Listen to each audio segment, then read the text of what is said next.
Assalamualaikum warahmatullahi wabarakatuh. Kita masuk ke bagian yang kedua dari laporan aliran kas ini. Jadi kita sudah selesai untuk menyelesaikan 2 tahun berturut-turut laporan aliran kas dengan menggunakan metode tidak langsung. Sekarang kita lanjutkan kuliahnya.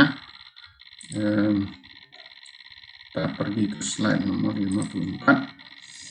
Baik, kita masuk ke tujuan pembelajaran yang ke-6, yaitu mengidentifikasi sumber informasi untuk laporan aliran kas. Tadi di awal sebenarnya sudah disampaikan sumber-sumber informasinya. Pertama itu adalah laporan keuangan komparatif, laporan posisi keuangan yang komparatif 2 tahun berturut-turut. Kemudian analisis atas akun laba ditahan itu dibutuhkan untuk sebagai sumber informasi. Kemudian laporan yang mengikutkan semua perubahan yang telah mengikutkan perubahan kas yang sehingga menyebabkan adanya penurunan atau kenaikan kas selama 1 tahun. Jadi disebut itu bisa berasal dari buku. Laporan lain misalnya laporan laba rugi. Kemudian yang keempat adalah penghapusan beban-beban amortisasi, kemudian ayat-ayat jurnal pembukuan yang lain yang sifatnya tidak memiliki efek terhadap kas seperti depresiasi, kemudian pembuatan cadangan-cadangan, misalnya cadangan inventory yang rusak itu dibebankan pada tahun berjalan atau tahun tertentu, tetapi tidak menyebabkan adanya perubahan aliran kas. Nah, ini yang metode penyesuaian lain yang dibutuhkan untuk metode tidak langsung. Ada depresiasi, tadi sudah ada ya. Kemudian yang contoh yang belum ada misalnya amortisasi atas aset tidak berwujud, amortisasi atas diskon obligasi, kemudian peningkatan hutang pajak tanggungan. Kemudian yang lainnya ada di sini, misalnya loss atas penjualan aset tetap, atau juga di sini untuk yang dideduksi dikurangi adalah gain atas penjualan aset tetap. Kemudian loss karena impairment aset, penurunan nilai aset, kemudian penurunan receivable dan lain-lain. Tadi sebagian sudah ada di dalam contoh yang teks consultant incorporation itu. Nah, ini tujuannya hanya untuk menghasilkan net cash flow dari aktivitas operasi. Nah, kita lanjut ke metode yang direct. Nah, metode yang direct ada titik awalnya adalah penerimaan kas, kemudian penerimaan kas ini dikurangi dengan pembayaran kas sehingga akan diperoleh aliran kas atau kas bersih yang disediakan dari aktivitas operasi. Jadi kalau indirect method itu kita melakukan penyesuaian, tapi kalau untuk yang direct method kita langsung menandingkan antara penerimaan kas dengan pembayaran kas. Nah, penerimaan kas bisa berasal kalau kita melakukan penjualan barang atau jasa, itu berarti penerimaan kas dari pelanggan. Kemudian bisa berasal dari penerimaan pendapatan bunga atau dividen. Seperti yang di awal saya sampaikan tadi, yang bagian ini di dalam praktiknya kita bisa berdebat atau orang punya pendapat lain bahwa pendapatan bunga itu kan berasal dari kegiatan investasi, bisa investasi. Demikian juga untuk dividen itu berasal dari kegiatan investasi, maka seharusnya adalah bagian dari kegiatan investasi. Nah, karena standar akuntansi Indonesia dan internasional tidak mempermasalahkan asal konsisten ya, maka ini diikutkan oleh buku di dalam bagian di sini. Nah, bisa cek standar PSAK yang relevan untuk ini. Kemudian dikurangi dengan pembayaran kas. Ada 5 kelompok besar. Pertama, kas dibayar kepada pemasok, ada kas dibayarkan kepada pegawai, misalnya untuk gaji. Kemudian kalau perusahaan berutang ke pegawai, misalnya kalau terjadi. Kemudian untuk biaya operasional selama perusahaan beroperasi satu tahun tersebut, kemudian pembayaran bunga, dan untuk pembayaran pajak. Itu seluruh pengeluaran kas pokoknya masuk ke sini, sehingga diperolehlah kas yang tersedia dari aktivitas operasi. Ada sebuah perusahaan dijadikan contoh di sini, sama seperti tax consultant tadi, berdiri tahun 2015, pada awalnya seluruh saldonya 0, kemudian di akhir 2015 saldonya sudah bertambah. Ada PPI 90, inventory 160, account payable 60, seterusnya, dan posisi kas pada akhir tahun adalah 159.000 euro. Kemudian ini laporan laba rugi, ada sales revenue 780, ini ada yang tunai, ada yang tidak tunai ya. Cost of goods sold juga begitu. Kemudian gross profit, operating expenses, ada yang tunai, ada yang tidak kemungkinan. Kemudian depresiasi ini tidak tunai seluruhnya. Kemudian ada income tax expenses, mungkin sudah dibayar, mungkin juga masih ada yang belum dibayar. Kemudian ada informasi tambahan, ada dividen sebesar 70.000 sudah dibayar, ada aliran kas dari aktivitas pendanaan. Kemudian account payable meningkat, karena pembelian barang dagang, merchandise. Di sini account payable meningkat 60.000 ya. Jadi peningkatannya itu karena pembelian barang dagang. Kemudian prepaid expenses dan accrued expenses, hutang, biaya bayar di muka, dan hutang biaya hutang yang sudah diakui,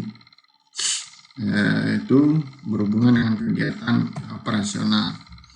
Nah, sekarang kita melihatnya dari cash receipt-nya dulu, atau penerimaan kasnya yang berasal dari penjualan barang dagang atau penjualan barang dan jasa oleh perusahaan. Nah, rumus dasarnya adalah bahwa penerimaan kas itu berasal dari pendapatan dari penjualan ditambah oleh pengurangan account receivable atau dikurangi dengan kenaikan account receivable. Nah, jadi di sini kalau kita lihat account receivable-nya naik 15.000, maka cash receipt-nya menjadi sales revenue 780.000, maka receipts dari customers itu adalah 765.000 euro. Jadi ini cash receipts dari customer. Jadi cash receipts dari customer yang ini 765.000 berasal dari sales revenue 780.000 ditambah dengan kenaikan increase dikurangi dengan kenaikan account receivable yang sebesar 59.000. Ini kan kenaikan ini, sehingga saldonya 15.000 kan di sini. Nah, itu sehingga cash receipt dari customer itu adalah sebesar 765.000. Jadi 780.000 dikurang 15.000. Nah, itu yang menjadi cash receipts-nya, cash receipts dari customer. Kemudian yang kedua adalah pembayaran tunai kepada supplier. Sini Drogba melaporkan bahwa cost of goods sold adalah 450.000 pada tahun 2015 tersebut. Drogba inventorinya menaik sebesar 160.000. Maka perusahaan menghitung penjualan bagi berikut. Nah, ini kan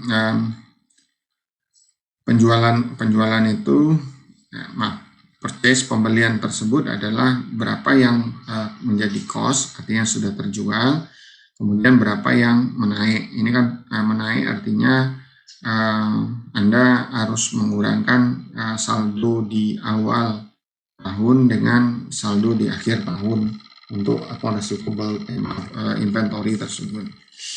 Nah, sehingga kita memperoleh pembayaran kepada customer itu dengan rumus seperti ini. Rumus seperti ini. Pembayaran kepada supplier itu adalah dan customer kepada supplier itu adalah 550.000. Jadi 550.000 berasal dari 610.000 dikurangi dengan 60.000 saldo ini, itu kenaikan inventory.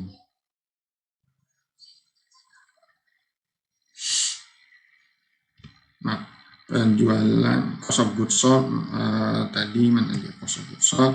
Cost of goods sold 450 ditambah dengan kenaikan inventory 60.000, maka itulah payment kepada supplier sebesar 550.000. Atau Anda bisa juga dengan cara mengurangi 610 dengan 60.000, hasilnya juga sama 550.000. Kemudian yang ketiga adalah peristiwa pembayaran biaya-biaya operasional. Biaya-biaya operasional di sini hanya ada dua itu prepaid expenses, kemudian operating expenses-nya ada dua ya. Melaporkan operating expenses-nya sebesar 160.000. Kemudian ada kenaikan prepaid expenses dan kemudian ada kenaikan accrued expenses. Jadi increase in accrued expenses ini menyebabkannya dikurangi. Jadi operating expenses yang 160.000, kemudian accrued expenses, prepaid expenses-nya naik sebesar 8.000 dan accrued expenses payable utangnya turun sebesar 20.000.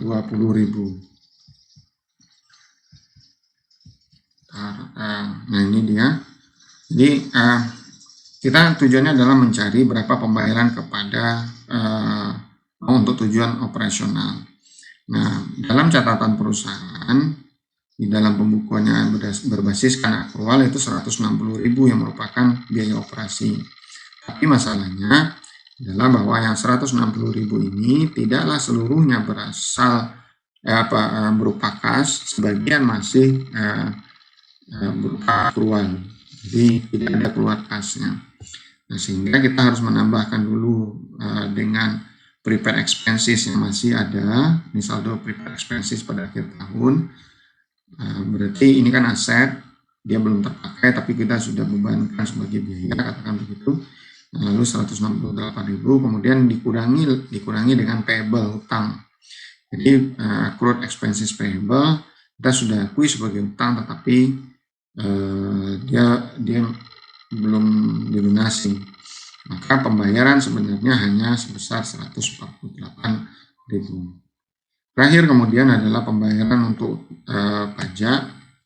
Pembayaran untuk pajak itu ditunjukkan di dalam laporan laba rugi sebesar 48.000. Nah, kita lakukan penyesuaian untuk pembayaran pajak ini, sehingga pembayaran pajak itu adalah 48.000 euro. Jadi ini asumsinya memang pembayaran pajak itu sudah dilaporkan di dalam income statement 48.000 dan memang sudah dibayarkan. Jadi makanya income tax payable-nya menjadi nol di sini kan, menjadi nol di sini karena memang sudah dibayarkan. Jadi pembayaran sebesar 48.000 itu memang sudah terjadi. Nah, ini bagian laporan aliran kasnya parsial khusus untuk aktivitas operasional saja. Kita mulai dari, kalau tadi untuk metode indirect, ini direct. Untuk metode indirect itu dimulai dari laba bersih perusahaan. Nah, di sini kita mulai dari kas yang diterima dari pelanggan. Jadi sebesar 760.000 kita sudah peroleh. Kemudian dikurangi dengan pembayaran-pembayaran kepada supplier berapa yang betul-betul tunai. Jadi bukan yang menurut buku kita sudah catat biayanya, tetapi yang berapa yang sudah betul-betul tunai, sehingga kita dapat memperoleh kas yang tersedia dari aktivitas operasi sebesar 19.000 euro. Kemudian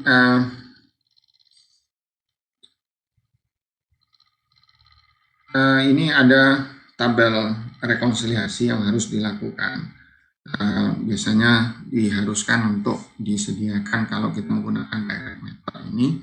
Kita mulai dari net income di sini. Ini mirip dengan metode yang indirect tadi. Kalau ada depresiasi berarti kita tambahkan lagi, karena ini di dalam ini ada depresiasi yang sebenarnya tidak ada kas keluarnya, berarti kita tambahkan. Receivable yang berkurang berarti kita harus kurangi angkanya dan seterusnya, sehingga kita akan dapat angka yang sama 19.000. Tujuannya hanya untuk rekonsiliasi.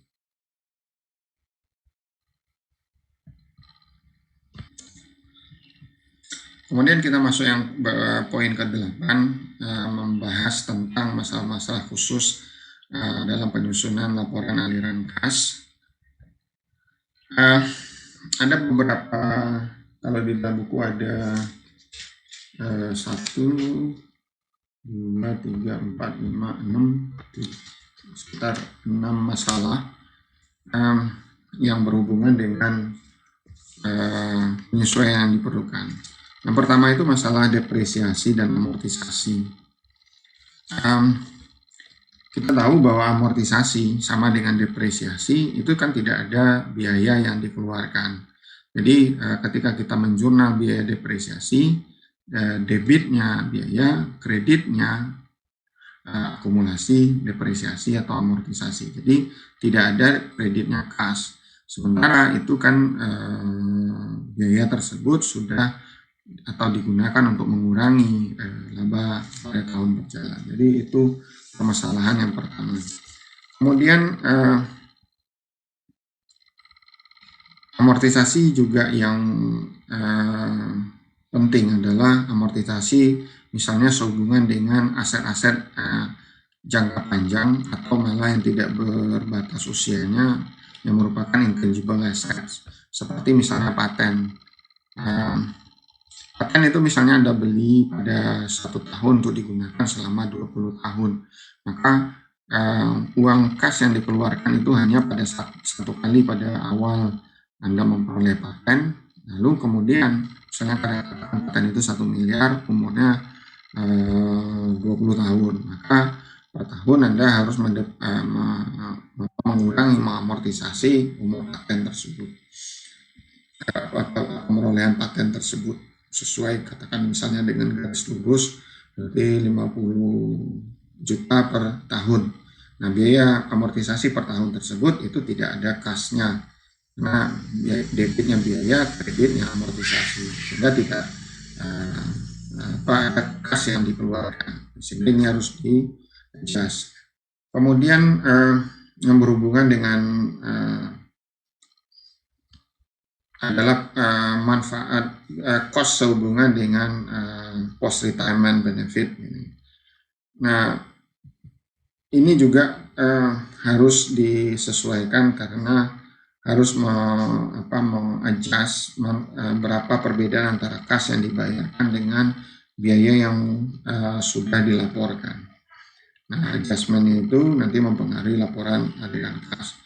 Kemudian perubahan pajak tangguhan, penghasilan tangguhan, ini mempengaruhi net income tapi tidak ada efeknya terhadap laba. Nah, yang cukup banyak juga adalah ketika perusahaan melakukan investasi pada anak perusahaan dan menggunakan akuntansi dengan metode ekuitas. Nah, ketika kita menggunakan metode ekuitas, kenaikan bersih dari investasi tidaklah menambah aliran kas, sementara perusahaan untuk itu harus mengurangi kenaikan laba tersebut untuk dapat menghasilkan aliran kas dari operasi. Misalnya contohnya di sini. Ini saya ambilkan dari ilustrasi 1723 bab 17, ilustrasi nomor 23. Jika menggunakan ada 2 metode, kan fair value method dan equity method. Fair value kalau tujuan investasinya adalah untuk trading. Nah, ini untuk held to maturity atau non trading. selain dari itu. Nah, untuk menggunakan itu, kalau menggunakan equity method, ketika misalnya pada tahun 2015 anak perusahaan bernama Mini ini melaporkan laba sebesar 200.000, maka induk perusahaan yaitu Maxi dengan saham 20% ini memiliki tambahan net income di sini, ya, atau income-nya bertambah di sini. Jadi debitnya equity investment, investasinya bertambah di debit, jadi di akun investasinya ada tambahan sebesar 40.000. Nah, karena aset bertambah, sisi lain tentu harus bertambah. Nah, sisi yang bertambah itu adalah sisi pendapatan. Nah, pendapatan di sini tidak terlibat kasnya di sini. Anda perhatikan di sini bahwa debitnya tidaklah kas, tidak berhubungan dengan kas investasi, tetapi berhubungan dengan pendapatan. Nah, ini kan tentu pergi ke laporan laba rugi. Nah, di laporan laba rugi sendiri ini tidak ada kasnya, yang ada hanya laporannya saja. Nah, ketika misalnya ada pembayaran dividen kas, barulah kas tersebut masuk ke dalam perusahaan di debit kas, maka ini mempengaruhi aliran kas. Tetapi yang di sini yang berkurang adalah karena pakai equity, misalnya yang berkurang adalah saldo dari equity investment yang sebesar 20 euro. Jadi Anda perhatikan di sini untuk dividen memang ada efek aliran kasnya, tetapi untuk pengakuan laba itu tidak ada efek aliran kas. Jadi Anda harus berhati-hati di sini ketika di dalam praktik Anda menemukan ada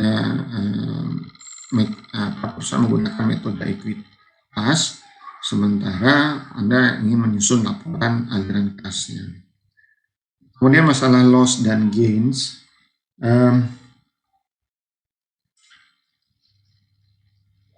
Kalau loss atau gain, dia akan dicatat ke dalam bagian net income. Nah, kalau dia masuk ke dalam bagian net income harus ada adjustment-nya, karena baik itu loss atau gain yang masuk ke net income itu kan tidak ada efek kasnya. Misalnya begini, saya punya aset berupa investasi dalam mata uang dolar. Kebetulan dolar nilai tukarnya menaik dibandingkan dengan rupiah, sehingga tadinya saya hanya memiliki $1.000 setara dengan 10 juta, sekarang $1.000 itu setara dengan 12 juta. Berarti ada 2 juta gain saya, holding gains. Nah, kalau itu masuk ke net income, dilaporkan sebagai bagian net income, itu harus di-adjust. Tapi kalau tidak dilaporkan di bagian net income, tapi langsung masuk ke comprehensive income tanpa melalui laporan laba rugi, maka itu tidak perlu dilakukan adjustment. Kemudian yang berikutnya adalah masalah kompensasi berbasis saham. Di sini juga tidak ada kas yang terlibat di dalam pencatatan biaya ketika kita membayarkan kompensasi kepada karyawan. Nanti kita lihat jurnalnya. Nah, sehingga perusahaan harus melakukan adjustment. Nah, kita lihat jurnalnya di sini, saya ambilkan dari bab di halaman 765 bab tentang kompensasi, akuntansi untuk kompensasi. Nah, misalnya di sini Chen itu mencatat kompensasi kepada eksekutifnya, maka debitnya adalah biaya kompensasi, tetapi yang dibayarkan adalah opsi. Nah, opsi yang dibayarkan itu nilainya 11 juta dolar dalam dolar. Maka di sini kita lihat tidak ada biaya yang perlu dikeluarkan kasnya, sehingga kalau ada pembayaran kompensasi berbasis saham itu harus dilakukan adjustment. Kemudian masalah yang selanjutnya berhubungan dengan kasus khusus ini. Kalau tadi berhubungan dengan adjustment ke net income, sekarang adalah sehubungan dengan account receivable yang net. Di dalam account receivable itu ada allowance untuk piutang yang tidak tertagih. Nah, allowance tersebut juga merupakan biaya yang tidak memiliki efek terhadap aliran kasnya. Nah, dalam penyajian di dalam posisi laporan posisi keuangan, perusahaan bisa saja menyajikannya terpisah seperti ini atau gabung, tapi apapun itu harus ada data tentang allowance untuk ditambah pagi tersebut. Nah, katakan begini, ada account receivable 105.000, kemudian ada allowance-nya tahun 2015 itu sebesar 10.000, sehingga netnya adalah 95.000. Nah, kalau menggunakan indirect method, maka kita harus melakukan penyesuaian di sini. Jadi kalau misalnya ada net income sebesar 40.000, kita harus melakukan penyesuaian sebesar 15.000 yang berasal dari kenaikan account receivable pertama. Kemudian yang kedua, ini yang belum dibahas dari awal tadi adalah adanya kenaikan allowance-nya sebesar 6.000. Jadi dari 4 ke 10 itu ada 6.000 kenaikan allowance-nya. Nah, ini kalau menggunakan satu metode di mana dia dipisahkan. Kalau digabungkan juga boleh, jadi hanya netnya saja yang digabungkan, yang ditampilkan di sini. Berarti netnya kita harus mengurangi sebesar 9.000, minus 15 dengan plus 6.000, 9.000, sehingga ini netnya untuk assessment tersebut ada 31.000. Nah, kalau menggunakan metode langsung,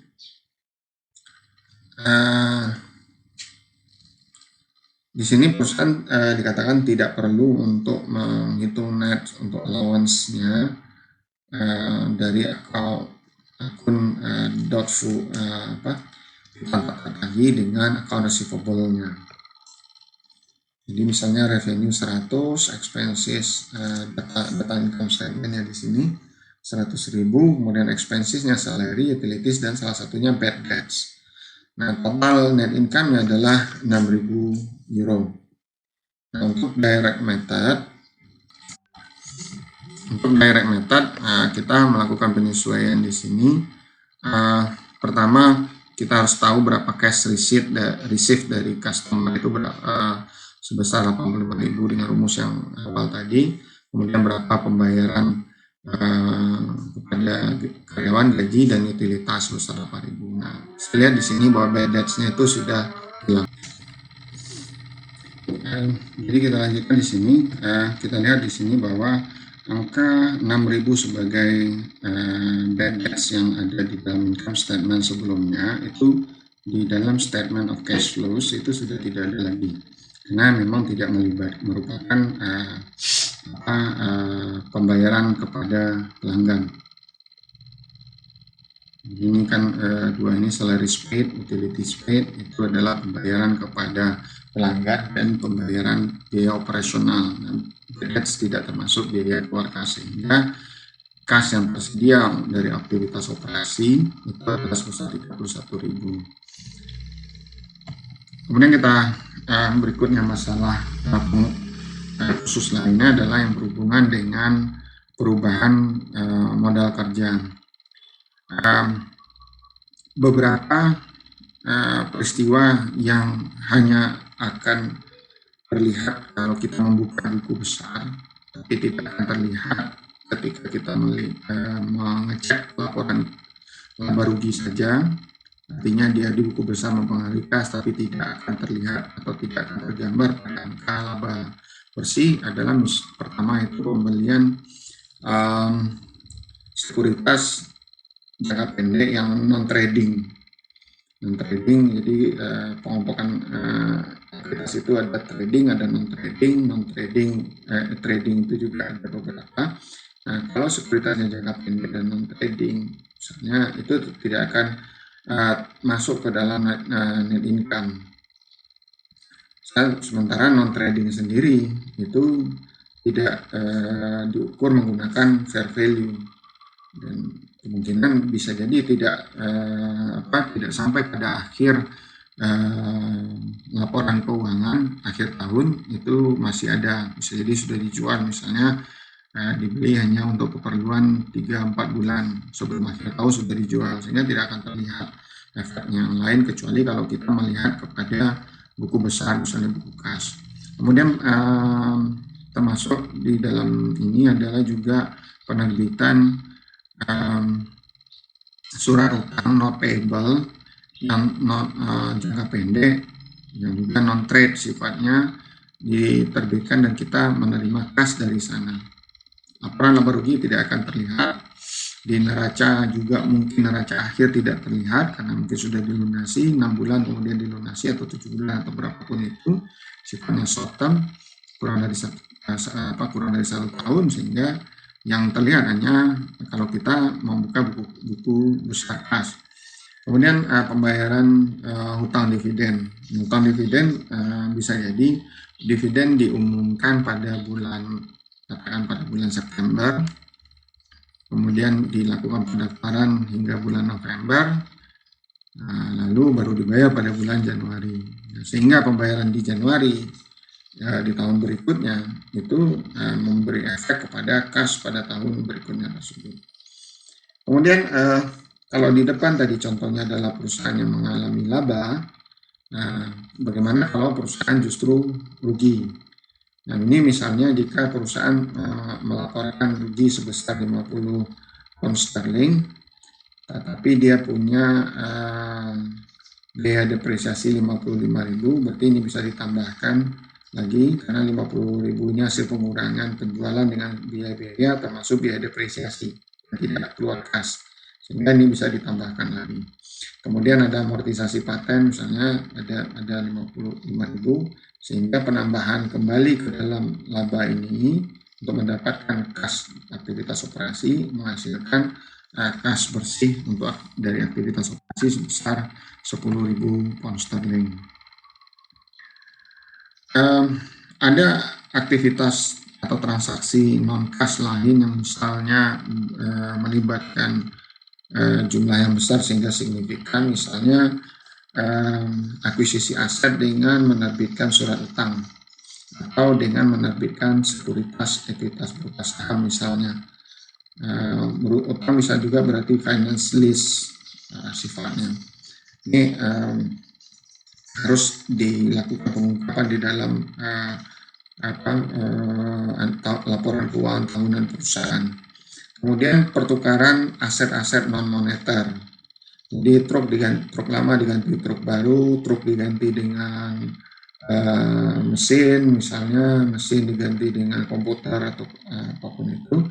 Kemudian yang ketiga, misalnya refinancing utang jangka panjang. Jadi utang jangka panjang seharusnya sudah jatuh tempo 3 tahun lagi, tetapi kemudian dilakukan refinancing, jadi ditambah lagi sehingga bergulir dia bertambah usianya. Kemudian ada konversi